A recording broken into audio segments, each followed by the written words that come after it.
साल में निकालते हैं, सब जगह उम्र 26 साल 28 साल है।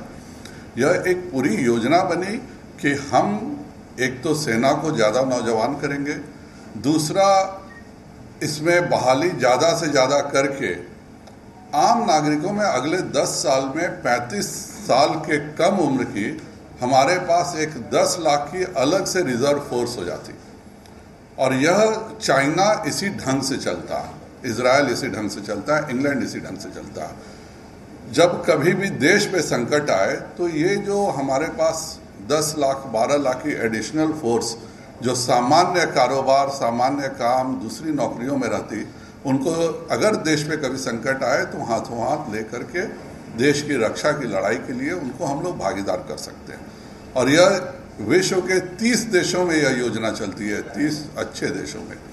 तो एक इतनी अच्छी योजना जहां 22 साल की उम्र में आप अगर आपको यूपीएससी निकालना है तो आप उस समय आपके पास इतने पैसे होंगे कि आपको माँ बाप से पैसे मांगने की ज़रूरत नहीं है। आप खुद कोचिंग करके अपने पैसे से किसी जगह रह करके आप कंपटीशन कम्पीट कर सकते हैं।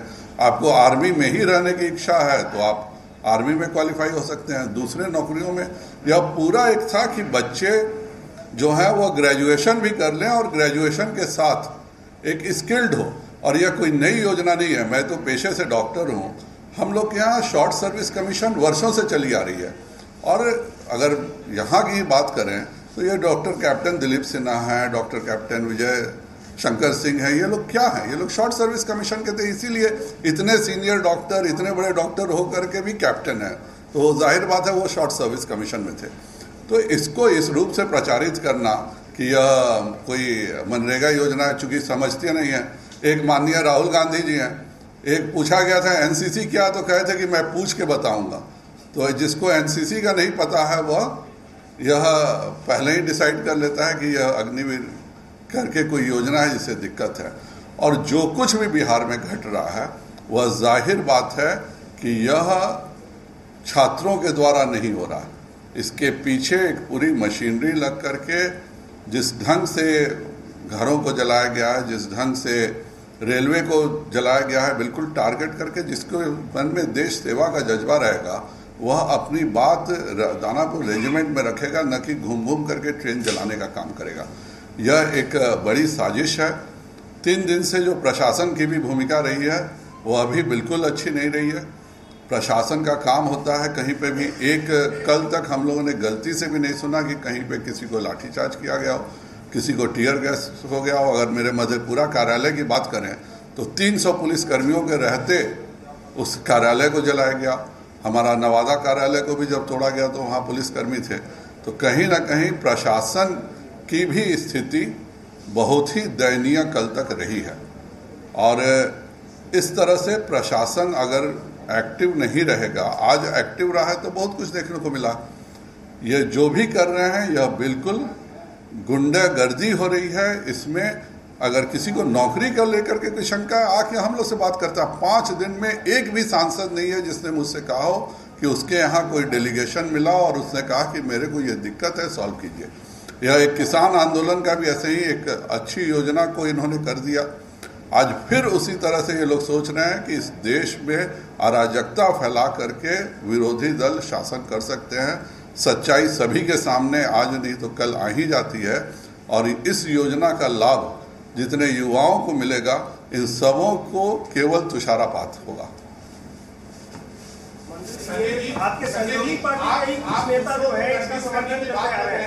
संजय जी, आप दूसरों को कन्विंस करने की बात कर रहे हैं, आपके अपने अलायंस पार्टनर कन्विंस नहीं है, तो आप ये क्यों एक्सपेक्ट करते हैं कि दूसरे आपकी बात से लॉजिक से कन्विंस होंगे? जब आप उनको कन्विंस नहीं कर पा रहे तो आप उनके घर जाके क्यों नहीं आप उनको अपनी बातों से वो आकर के बात करेंगे, जरूर कन्विंस करेंगे। वो किस चीज पर ऐतराज है ये तो बताएं। जिसको भी ऐतराज है वह किस चीज पर ऐतराज है आके बताए कि नहीं इस योजना में यह परिवर्तन होना चाहिए। निश्चित तौर पर हम उसकी चर्चा करेंगे और उसकी चिंता करेंगे। लेकिन आप ऐतराज नहीं बताइएगा, आप बताइए कि इसमें ये एक पहला क्लॉज गलत है, ये 5वां क्लॉज गलत है। जब जितनी बहालियां सैनिकों की होनी थी, अंतर तो ये एक ही है कि पहले आप परीक्षा देते थे, परीक्षा में अगर 1 लाख में से 10,000 पास करते थे, 10,000 रहते थे, 90,000 रोड पर रह जाते थे। अभी क्या होगा कि 1 लाख में 40,000 10,000 के बदले 40,000 लोग आएंगे और 30,000 को एक 4 सालों में 48 लाख रुपए मिलने के साथ उसको पूरे के पूरे तौर पे स्किल होगी। आर्मी का मतलब यह नहीं होता है कि आप टैंक चलाने लगे, आर्मी का मतलब यह नहीं होता है कि आप हवाई जहाज चलाने लगिएगा, एयरफोर्स का मतलब। इसमें कितने लोग मैकेनिकल में जाएंगे, कितने लोग इलेक्ट्रिकल में जाएंगे, कितने लोग विभिन्न जगहों पे जाएंगे। जिस जगह पर उनकी को जॉब मिलेगा वो 4 साल की उसकी स्किलिंग होगी, उसका स्किल डेवलपमेंट से उसको सर्टिफिकेट मिलेगा और 4 साल की आर्मी ट्रेनिंग के बाद वह जवान इतना अच्छा रहेगा कि हिंदुस्तान का हर उद्योग उसको लेने को बेकरार रहेगा। तो ये एक अच्छी योजना है। शासन से इतनी हमें ज़रूर उम्मीद है कि जिस तरह से टारगेट करके भाजपा को टारगेट किया जा रहा है, यह सरासर शासन की कहीं ना कहीं कमी दिख रही है और यह बहुत ही गलत बात है। इस तरह की घटना नहीं होनी चाहिए। क्या लगता है कि जानबूझ करके प्रशासन को मौन रहने का निर्देश दिया गया? मैं आपको 3 वीडियो आप ही के टीवी चैनल्स के हैं, मैं जरूर आप लोगों को दिखाना चाहूंगा। जरा उसको ऑन करो तो 3 वीडियो आप देखिए।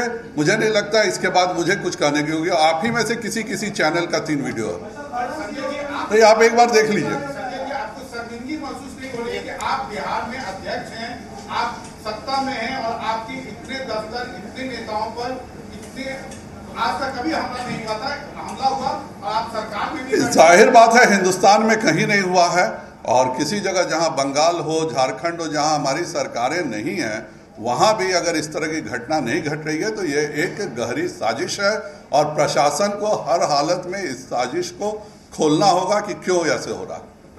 1 मिनट ये देख लीजिए क्या हुआ। बिल्कुल है और हम लोगों ने बात किया, मैंने गृह सचिव से भी बात किया है, डीजीपी से भी बात किया है।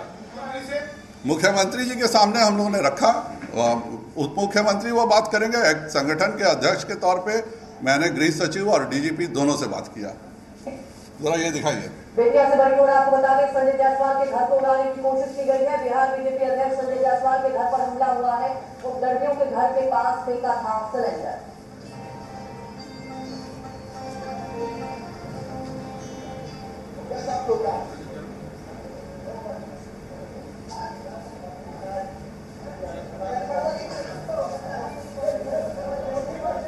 आप देख सकते हैं पुलिस वाला खुद सिलेंडर बम को पीछे की तरफ फेंक के छुपा रहा, या आप ही के टीवी चैनल का।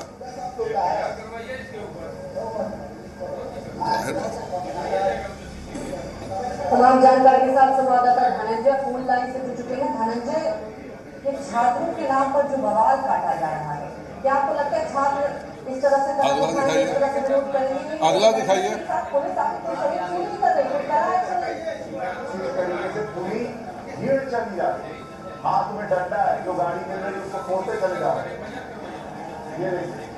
ये छात्रों का प्रदर्शन, ये छात्र का प्रदर्शन। इस तरीके से सेना में जाने की सोच रखने वाले छात्र प्रदर्शन करते हैं। कह रहे हैं बीजेपी ऑफिस पर अटैक कर दो, डिप्टी सीएम पर अटैक कर दो। जरा उसका चैट दिखाइए, जरा जो आपको दिखा रहा हूं। ये तस्वीरें तो आप देख ही रहे हैं कि क्या हालात है। ये देखिए उनका घर है और घर के बाहर खड़े होकर तमाशा चल रहा है। ये आप चैट देखिए, बीजेपी सांसदों को टारगेट करो, उनके घर वालों को टारगेट करो। अगला चैट डालिए, अगला चैट डालिए आप। अब ये देखिए इसमें क्या लिखा हुआ है, इनके फैमिली को टारगेट बनाओ। यहां लिखा है यहां पे बीजेपी अध्यक्ष के घर पे सिलेंडर बॉम्ब से हमला हो गया, बोला गया उधर, और इधर लिखा जा रहा है कि हाँ यहाँ बीजेपी अध्यक्ष के घर पर सिलेंडर बॉम्ब से हमला हुआ है। वहां स्माइलीज चल रही है, बहुत अच्छा हमला हुआ।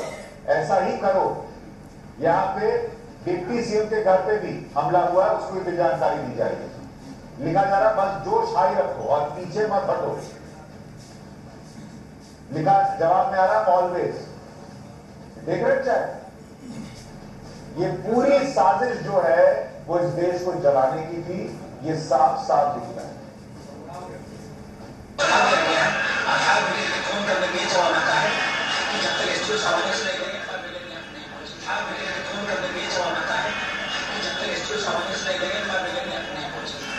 यह रेलवे का पुलिस अफसर है जो बोल रहा है कि जब फायर ब्रिगेड को फोन किया गया कि आप आके आग बुझाइए, तो वो कहता है कि एसडीओ बोलेगा तभी फायर ब्रिगेड आएगी। तो बंद कर दीजिए, अब बाकी रहने दीजिए।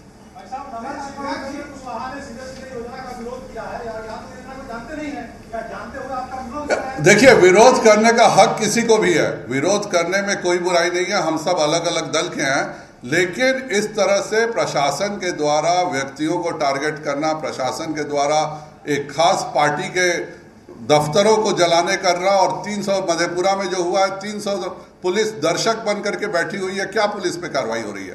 तो ये हम लोग शासन के हिस्सा हैं, और इस तरह से जो कहीं हिंदुस्तान में नहीं हो रहा वह बिहार में हो रहा है, यह बहुत गलत है। और भारतीय जनता पार्टी के अध्यक्ष के तौर पर मैं बिल्कुल इसका विरोध करता हूं, और इस तरह की घटनाएं हर हालत में अगर